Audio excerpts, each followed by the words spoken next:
16 years ago, the MCU and Marvel Studios saved Marvel. Today, the MCU and Marvel Studios killed Marvel, with, of course, the help of Disney, who bought out the MCU in 2009. The Fantastic Four is a terrible, terrible movie from top to bottom. When it's not a bad family drama, and when I say bad family drama, I mean a really, really boring family drama that you just don't care about this family at all because they don't seem real and they're basically perfect. When it's not a bad family drama, it's a terrible, terrible superhero movie that has zero consistency. And, you know, we're used to suspending disbelief when we go into a comic book movie. You have to completely suspend any belief you ever had in anything, even the own rules of the Marvel franchise. Like it is baffling how bad this movie is. So we start with the dialogue, because the dialogue is the only place you can start. That's pretty much highlighted in the trailers, like the awkward scene where they're all sitting around the table at dinner, and it's just like, what is this dialogue? That is the dialogue of the entire movie. It is utterly dreadful. Whoever wrote this movie, I just said the word writ, okay? And I would probably be a better writer after having just said, whoever writ this movie, I would be a better writer than the people who wrote this movie. It is atrocious. The dialogue is awful. And that's especially highlighted when it comes to the comedy in this movie. I'm used to being surrounded by people that laugh at anything when you go to the cinema. People want to enjoy the movie because they've just paid for it. Not a single laugh in this entire movie, which should be a good thing, by the way, because not every Marvel movie needs to be a comedy. And yet this one really does try. But the comedy basically consists of booyah, yeah, booyah. And there's a plot thread the entire time, which it was predictable to absolutely everybody that current MCU would do this. There's a through line in the movie where it's like, what time is it, to the thing? Like, hey, you should say it's clobbering time. And he's like, I don't say that. That's just in the cartoons about me. And then eventually he says it. And you'd think, like, normally in a Marvel movie, in the theater at that point, the audience go, yeah, he said the thing. Nobody cared. Not a single person cared. And that sums up this movie. The collective groans when the post-credit scenes were over of, that was it, that's it. Like, I'd honestly, because crazy. And by the way, the movie theater wasn't that full. I would say in my one, there was about 20 people in there. That's not good. Admittedly, I went at 11:45 a.m. So maybe a lot more people will be going in the evening. I'm sure that's the case. But I saw Superman at a similar time when it wasn't the school holidays, and there was more people in that screening. So that is something to be concerned about. The plot is just completely inconsistent. And we'll get into the villains and the main cast later on. But you have to actively sort of give yourself dementia as the movie goes along. You have to forget the abilities of your power of your characters, because they just kind of gain and lose the abilities to do certain things throughout the movie whenever the plot demands it. And it is, like, insufferable. So let's talk about the Fantastic Four, first of all. Let's start with Johnny Storm. Johnny Storm is an arrogant womanizer, okay? But ultimately, in the end, he's kind of got a heart of gold and he does the right thing. That's in the comics, and that's in every other version of this. In this, they've decided, you might hear a motorcycle going outside. I can't do anything about that. I could edit it out. But Marvel didn't bother with their movie, so why should I edit out the motorcycle? Johnny Storm, instead of being a womanizer, have decided we don't really want him to be a womanizer, but we want to make sure he's still into women. Like, they want to really drive home to us that he's a straight guy for some reason. So they just keep mentioning, like, oh, he likes women. Like, it's really weird. They just keep going, oh, he likes women. And then he'll occasionally go, like, when he meets the Silver Surfer, they'll be like, oh, because I like space and I like women, you assume I love the Silver Surfer? Because I like women? And everyone was like, what are you... What? What are you on about? And he's basically an incompetent guy who likes women. Like, that's just he's a guy who likes women, which is most guys, by the way. But he's not trying to, like, have intercourse with the ladies or anything like that. He just mentions that he likes ladies. I don't know if he's closeted. Like, that's a very closeted thing to do, just sitting around. By the way, everybody, I like ladies. Did anybody know that I like ladies? I'm definitely not into men. Really, really weird. especially when you explore his relationship with the Thing, and you're like, in any other movie, you just assume they were like a gay couple, which would probably have been the better direction to go. It would have made more sense, frankly. So he's just like occasionally talking about how he likes women. So they've removed the sort of arrogant and womanizer personality from him. What they forgot to do was give him another personality. So instead, he's basically just a fully grown 12-year-old boy. It's just like doing 12-year-old boy humor, but it's not actually 12-year-old boy humor, because 12-year-old boys are talking about Skibbity Hoilet and Bombadillo, Crocodilo, and whatever the house is going on. They're playing Fortnite and all this. He's kind of just going booyah the whole time and say the thing. Oh, you gotta say the thing. Say it's clobbering time. Like, it's kind of like weird. Like, I'm here to appeal to the children, which is like, you don't. You don't, because children don't talk like that. Nobody talks the way you're doing. It's weird. Stop it. And then we get on to, let's say, who should we talk about next? Mr. Fantastic, who is one of the most unlikable main characters that Marvel have done. Maybe not the, certainly like Riri Williams. I'm having a hard time saying that for some reason. Riri Williams in the Ironheart is insufferable, famously insufferable. We've all seen the memes, even if you haven't bothered to watch the TV show. And why would you? It clearly looks terrible. But he's not unlikable in a like, oh, I hate that guy. He's unlikable in just a way that's like, there's a quiet guy in the corner of the pub that you just don't want to talk to because he's boring. That's Mr. Fantastic. And he's also, of course, Reed Richards is the smartest man in the world. Let me tell you what the smartest man in the world does in this movie. He goes into space because they pick up that Galactus is, Silver Surfer comes down, Silver Surferette, and she goes, right, Galactus is going to eat this world. Just letting you know, because that's what she does. And then they go into space to go and see Galactus. Susan Storm goes into space, by the way, heavily pregnant, literally goes into labor in space. I don't know why she decided that was a good idea. Like, especially when they went the first time, and that's what gave them all the powers and mutated them and turned the Thing into this horrible rock monster. They just went, yeah, let's go up there pregnant. The suits are better now, whatever, should be fine. Anyway, they take the heavily pregnant Sue Storm on a mission to kill the deadliest threat in the universe, or so we're told. And Galactus tells him, oh, I'll spare the Earth if you give me your baby. To which he says, no, I'm not going to give you my baby. That's my baby. What are you talking about? And then they go back to Earth, and the smartest man in the world tells everybody on Earth, by the way, guys, we couldn't get Galactus. We couldn't do him in.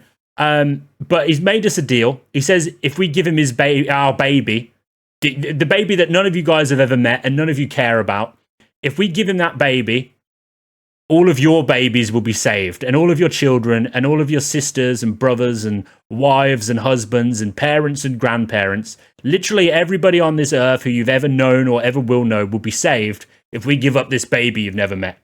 Anyway, we said we're not going to do it. And then people are like, well, that's mental. Give up your baby. Why have you done? Like, that's the smartest. But all he had to do was not mention that bit. Just nobody would know. Nobody would know. But he tells everyone. They rightly get pissed off. And then Susan Storm, then we get onto her. Her whole gimmick is that she's the greatest diplomat in the world. She's basically queen of the earth, it seems like. Like, she's head of some sort of United Nations situation. And she's just like, everyone just loves Susan Storm. And everyone thinks she's amazing. But rightly, they're all quite annoyed that their planet is going to be eaten by a giant spaceman because they don't give up their baby. So they're all protesting outside, as you would. And then Susan Storm comes out and she goes, my mum died in a car crash when I was a kid, and my dad weren't very good. So, obviously I'm not going to give up the baby. And the whole world, literally everybody in the world goes, yeah, that makes sense. Yeah, we're on Team Baby now. We're on Team Baby. We want our babies to die to give yours maybe a shot. I don't even know. What? And they put their picket signs down and go, yeah, you've won us over there. I didn't know your mum died in a car crash when you were a kid. I didn't know your dad weren't very good, but he tried his best. Thanks for letting us know. Yeah, we're on your team now. Yeah, absolutely. Just doesn't make any sense at all. And it ultimately comes down to the writing, because it's very clear that the writers of Fantastic Four are so untalented that they can tell us that she's a charismatic leader who inspires everybody in the world. But what they can't do is actually put into dialogue some inspiring words, because they're talentless. Like, that's the only way. Oh, I'm sorry, they're talentless. Like, it's insufferable, the dialogue in this movie. And then we got the Thing, who is just there. The Thing's there. He's a nice guy. He likes cooking with a robot, and he's got a weird relationship with Johnny Storm, where he kind of turns into a 13-year-old boy every time he's talking to Johnny Storm. And then there's a teacher he quite fancies, but nothing comes of that. He's just there. And he grows a beard. He grows a rock beard. I don't know if you can do that in the comics. Maybe you can. I don't know. He grows a rock beard for some reason. It doesn't have it. It just does it. His razor breaks, and then he goes, "Oh well, I'll just keep the beard then." And then he keeps the beard. I don't know if it's supposed to be funny. I don't know if that was I don't know what it was. Pedro Pascal needs to stop being in movies. I'm sick of Pedro Pascal now. The novelty is worn off. It turns out he's not a talented actor. He was just quite good as Quentin Martell. I liked him as Quentin Martell in Game of Thrones. He was serviceable as Joel if you haven't played the games, and then you realize Troy Baker did a 10 times a better job as Joel with just his voice than Pedro Pascal can do. And everything else he's been terrible in, and he's terrible in this. And we won't even mention his weird touchiness with actresses. That's just, it's because he's got anxiety, so he can touch whoever he wants at all times, and that's how it works. And he doesn't want to touch the men for some reason. He just wants to touch the women, and that's fine. And if you say otherwise, you don't understand mental health, and you're a scumbag for that. Then we get on to the villains.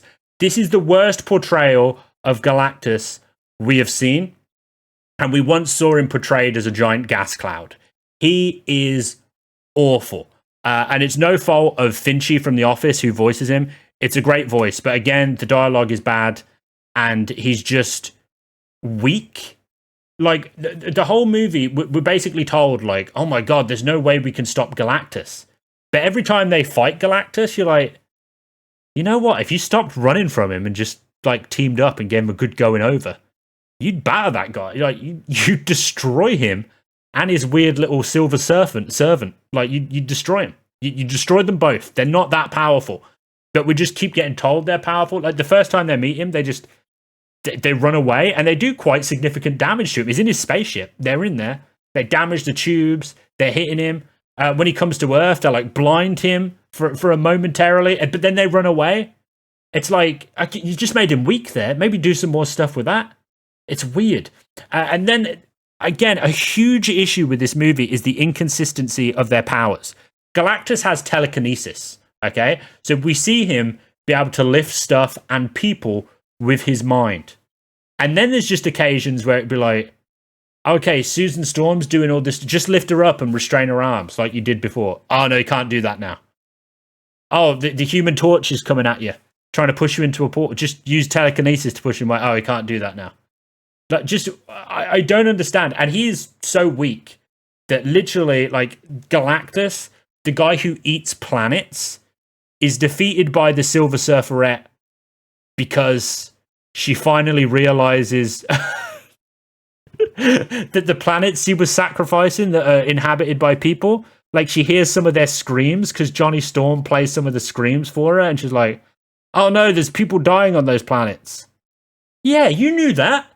You knew that was your whole thing.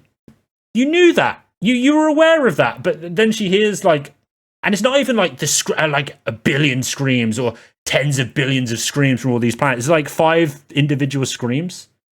And then somehow, because Johnny Storm has a load of space recordings that Mr. Fantastic has just been getting magically, and then he puts them on a vinyl. Even before Galactus, it's just like, oh, we keep getting these recordings from space. And you assume it's the Silver Surfer sending them to Earth to, like, herald her coming. She's the herald. But no, they're just picking them up randomly for some reason. And it's not even her. It's just, like, people from her planet that are like, oh, I hope the Silver Surfer's okay. She is a good woman. And then there's some other voices on the same recordings that are like, oh no, we're being killed. And you're like, why have they got that? And then Johnny Storm uses those to teach himself her language.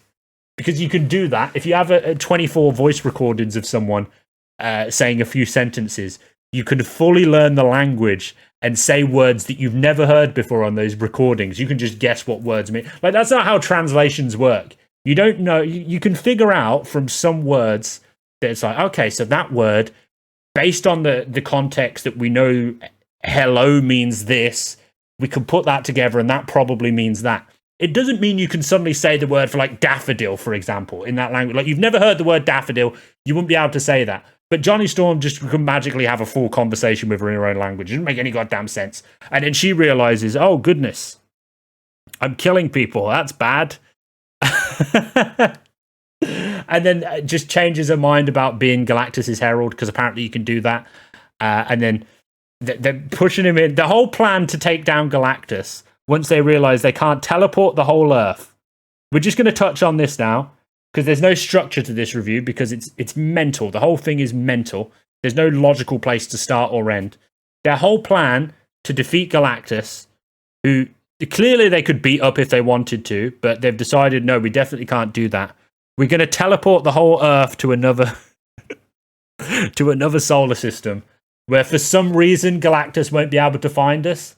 I don't know why that will mean he can't find us, but magically it will mean he can't find them. And then, so they put teleporters all over the world that are going to be linked in. There's hundreds of teleporters. They're put all over the world, okay? And they're going to teleport the whole Earth. And the whole Earth is on board with this plan. They even convince everybody to turn off their light switches at the same time. I can't imagine the amount of hospitals that are just turning off life support and all that sort of stuff just for this weird teleporter plan to maybe work. And then they turn them on. They're like, right, let's teleport the Earth now. And then the Silver Surfer comes along and she goes, no, I'm just going to destroy all these. And in an instant, by the way, she can travel faster than light. We see her do that. Like, they are light years away. And she can travel faster than light to get around places. But then when she's on Earth, sometimes she can travel from country to country in a matter of seconds. Like, literally maybe less than seconds. Because you see on a map, like, how fast she's taken down all these teleporters. But then if she's in, like, New York City, for example, fighting the Fantastic Four, she can go about 60 miles an hour. That seems to be the top speed. And Human Torch can be, like, faster than it. It doesn't make any goddamn sense. She can also phase through whatever she wants, unless someone wants to hit her or grab her. Then she just forgets that she has these phasing abilities, and you can just do damage to it. Like, so weird. Doesn't make sense. But she destroys all these teleporters, and now there's only one left, and it's in Times Square. So they realize, okay, here's what we're going to do. We're going to put our baby in Times Square as bait. We're going to lure Galactus over here. And then when Galactus gets here, we'll put him into a teleporter and we'll just teleport him away. So Galactus gets out his ship for some reason. We don't know. He just he does that because he wants the baby. So he decides, obviously, I'm going to have to do that on foot instead of sending my Silver Surfer. Or maybe some other minions that I've acquired in my billions of years exploring the universe. Like, maybe I'd have picked up a couple of robot servants or something. No. My Silver Surfer's having a mental breakdown at the minute because she's heard some screams after destroying all the teleporters. So now I'm going to have to go on Earth myself. So he comes down to Earth and he's just kind of walking about. They batter him. They do significant damage to Galactus. They blind him at one point. But then, again, once they've done the damage, they run away. Instead of, like, doubling down and beating him up. You know, like a boss fight in like, Elden Ring or something. When you hit the boss's weak spot, that's when you follow up. They hit his weak spot, and they're like, quick, get out of here. And then Galactus doesn't fall for the teleporter thing. He sees through the bait, and then he goes and steals the baby. And then Sue Storm goes, oh, I'm going to use my powers now. I'm going to use my... Turns out I can use my powers to just stop him. And then she puts a force field around him. And pushes him into the teleporter. Oh, I don't know why they didn't do this all along. And then he doesn't use his telekinesis to just stop her from doing that because he's forgot he had those powers. So he gets pushed into the portal, and then that's fine. Then Sue Storm dies because she's used her powers too much. And then the Human Torch is like, "Don't worry, guys. I'm going to push him into the portal and sacrifice myself." Because apparently he could do that now. He's always had the ability to to just knock over Galactus or push him back significantly, even though he's been bouncing off him for various parts of the movie, like baffling. She goes, right, I'm going to push him in. And then the Silver Surfer's like, no, I'm going to save myself. I'm going to save you and sacrifice myself for some reason. And then she pushes Galactus in the portal. And then it turns out the baby has the magical power to bring Sue Storm back to life. That's his powers all along. And he brings Sue Storm back to life. And now everything's fine. This was a terrible, terrible movie. I have 3 good points because I needed to have 3 good points because this movie was so bad. Finchy from The Office's voice as Galactus is very good. He's got a great voice. The Sue Storm actor is decent, but she has bad dialogue. And at one point, the Oogum Boogum song plays on the radio in the background, and that was my highlight of this movie. Before we go, and I know this has just been one long rambling rant, and I'll be surprised if anyone's made it to the end of this, we need to talk about the reviewers of this movie. Disney, I'm not going to make any direct accusations here. I'm just going to point out the facts. For a while now, Disney have been given certain reviewers early access to these movies. A lot of these reviewers are influencers. They are given various pieces of swag, and they're invited to the premieres. All of these reviewers pretty much seem to, without fail, give these Disney properties good reviews, or at the very least, not bad reviews, even when they're terrible movies. We saw it with The Acolyte, where people, like these Star Wars influencers, were flown out to Disneyland. They were put up in hotels. They were given all sorts of swag. They got to see things early. And then, inexplicably, those were the only people in the world that liked Star Wars The Acolyte. At a certain point, I think reviewers need to have some integrity. Now, there will be people that genuinely enjoyed this movie. Okay? You might have enjoyed this movie, and if for some reason you've watched until the end of me slagging off this movie that you like so much, you may dislike me at this point for slagging it off. Frankly, this is just my opinion. And I think if you're going to review a movie, you should give your opinion. What you should not be doing is being worried that you're not going to get invited to future premieres and potentially being given Fantastic Four Casio watches and swag bags if you give Disney movies a bad review. I think there are too many influences that people, frankly, just need to stop listening to. That's the only way you're going to take away this power. There will be a lot of people today on the release of this movie that have gone to see the Fantastic Four because they have been told by their favorite influencers that this was a really, really good movie. Some of them will enjoy it. A lot of them will be sat there thinking, what the hell have I just watched? And I think at a certain point, you need to look at who's reviewing these movies and why they're giving them the reviews that they are. Because if you're honestly a real big fan of comic book movies and superhero movies, you cannot be happy. And again, you can be. This is just my opinion. And this is why it's so hard, because ultimately, opinions on movies are subjective. But I have a hard time believing that someone who fully embraces Marvel and DC and have seen the highlights of Marvel up until like Infinity War. Remember how good Marvel used to be? There was a couple of misses.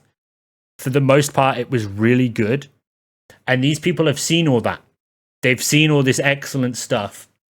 And for people to be saying that the Fantastic Four is one of the best Marvel movies, or even just that it's really good, I would personally question why they are saying that, and if it has anything to do with the fact that they seem to be on Disney's good list. And that's a nice thing, because we've also got to acknowledge the fact that movie critics have changed. They used to be crusty old white men writing articles in newspapers, and they were very pretentious. And now a lot of reviewers are just influencers on the internet. And I think ultimately that's a good thing. I think reviewers should be just people, just normal people that are going to be able to tell you whether you'll probably like a movie or not, because it's just a normal guy and you're just a normal guy. And okay, I kind of line up with the sort of things he or she likes. Will I like it? Instead, the unfortunate reality with influencers and people who make a living through social media is that the vast majority of them aren't making a ton of money. Like at the high end, they're making a ton of money. A lot of them are just about getting by. And they all want a taste of fame and a taste of the good life and a taste of being a VIP. And when you dangle a movie premiere in front of someone who, like, let's face it, like, if someone said to me, hey, Rog, you want to go see the new whatever movie, the new Clayface is coming out. You want to go see Clayface early? We're going to put you down the red carpet. We're going to give you a load of merch. We're going to treat you like an absolute rock star. Of course, I would say yes. Of course, I would feel very privileged and excited to take up that opportunity. I think it's very important, though, to keep your integrity and not just give a movie a good review based on the fact that you'd like to go and see the next DC movie too, and that all these people were so nice to you. They're nice to you because they're manipulating you. And I think it's important we remember that. Please like and subscribe, and let me know what you think in the comments. It's been a long, rambling review, and I apologize, but I just wanted to talk about this movie because it sucks. Rest in peace, MCU. It's a shame it died before Doomsday. Maybe Doomsday can get some people back. I don't know. I don't know how many last chances Marvel can have.